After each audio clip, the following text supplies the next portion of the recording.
Abbiamo visto un sacco di video sui finti astronauti e abbiamo visto anche la moltitudine di agenzie spaziali che vengono foraggiate da tutti i governi mondiali che non hanno i soldi per pavimentare le strade, come noi in Italia. Vediamo cosa dice un fotografo professionista riguardo alla rivista National Geographic. In quanto organo ufficiale della National Geographic Society, questa rivista è una fonte attendibile di informazioni. Il numero di ottobre 1986 contiene un articolo sugli astronauti sovietici a bordo della stazione spaziale Salyut, che faceva parte del programma spaziale dell'Unione Sovietica. I cosmonauti in questa foto orbitano presumibilmente in un ambiente con gravità equivalente a 0. Giusto per chiarire, si tratta di fluttuazione al 100%, quindi tralasciamo il termine fuorviante e fallace di microgravità.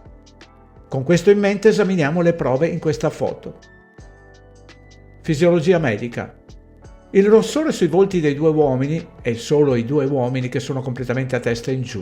Non solo i loro volti sono rossi, ma sono pieni e gonfi come appariamo tutti quando siamo a testa in giù nella vita reale sulla Terra. È naturale la foggia delle loro guance. Inoltre, la differenza dei tre in posizione verticale che hanno lineamenti normali, tutti i loro volti dovrebbero apparire leggermente innaturali in assenza di gravità. I capelli della donna sono lisci, anche se morbidi e galleggianti. Per di più, non sembrano contenere alcun prodotto per capelli. Altresì i cosmonauti usano prodotti per capelli? No, questo introdurrebbe contaminanti. Invece l'uomo biondo capovolto ha una ciocca di capelli che penzola. Ha capelli relativamente lunghi e lisci che ovviamente penzolano col loro peso. L'uomo capovolto dai capelli scuri ha capelli ricci e non cadono allo stesso modo. Secondo l'articolo, l'uomo biondo capovolto faceva parte dell'equipaggio che ha trascorso 237 giorni nella capsula. Eppure il suo collo mostra la linea di abbronzatura. Questo non è realistico. L'uomo capovolto a sinistra si regge alla gamba destra per sostenere la postura. Non ce ne sarebbe bisogno in assenza di gravità, piuttosto sosterrebbe la struttura della stazione. Anche l'altro uomo a testa in giù si aggrappa a qualcosa in verticale. Psicologia del sessismo. Gli uomini tendono a fare le cose fisicamente più difficili, soprattutto in presenza di donne, e ancora di più quando si tratta di diversi uomini attorno a una donna attraente. Tutti gli uomini, ammesso che siano in gravità, assumono una posa faticosa, ma non la donna. Lei è reclinata comodamente. Questo non avrebbe importanza in assenza di gravità. Fotocamera e studio. L'illuminazione proietta un'ombra verso il basso e verso destra. Ciò significa che l'obiettivo e il flash della fotocamera sono distanziati come si vede in uno studio, non in una fotocamera compatta leggera. Orientamento dell'oggetto. C'è un orientamento generale verticale, le pareti e gli oggetti montati sono allineati con l'orientamento della persona che scatta.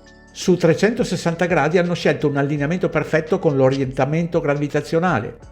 L'importanza della posizione di appoggio delle cuffie e del loro allineamento con la verticale non può essere sopravvalutata.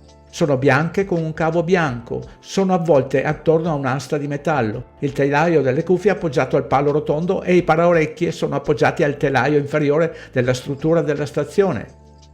Il cavo non è teso, ma è legato sotto. Questi oggetti sono appoggiati sotto l'azione del loro stesso peso, il che è coerente con tutti gli altri allineamenti verticali. Tra tutte le posizioni fluttuanti casuali si trovano in quella indicata che sono appoggiati sotto l'azione di una forza che li spinge verso il basso. Questo è astronomicamente improbabile. A destra dell'ultimo paragrafo dell'articolo ci sono due utensili con il manico rosso che sembrano essere appoggiati in un contenitore a forma di coppa, ancora una volta apparentemente sotto l'azione del loro peso e allineati con un orientamento verticale.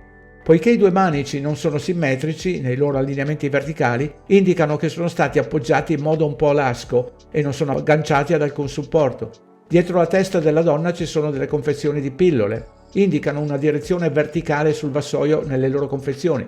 Tuttavia questa non è una soluzione a lungo termine. Funziona solo perché sono tutte completamente piene, strano dopo 237 giorni e pare siano fissate. Se non fosse così non sarebbero più bloccate e sarebbero libere nella stazione. È ora di svegliarsi dalle bugie della NASA e di tutte le altre false agenzie spaziali. Grazie di aver ascoltato fino alla fine. Vi ricordo che per tenervi aggiornati e per le vostre ricerche individuali svincolate dalla narrativa ufficiale avete a disposizione il pratico e fornito indice alfabetico, di cui trovate sempre il link in tutte le descrizioni dei video. Sono sempre in pronta consegna i libri Il risveglio e Il secolare nuovo ordine del male. Anche il modesto valore di una buona tazzina di caffè è più che gradito attraverso PayPal.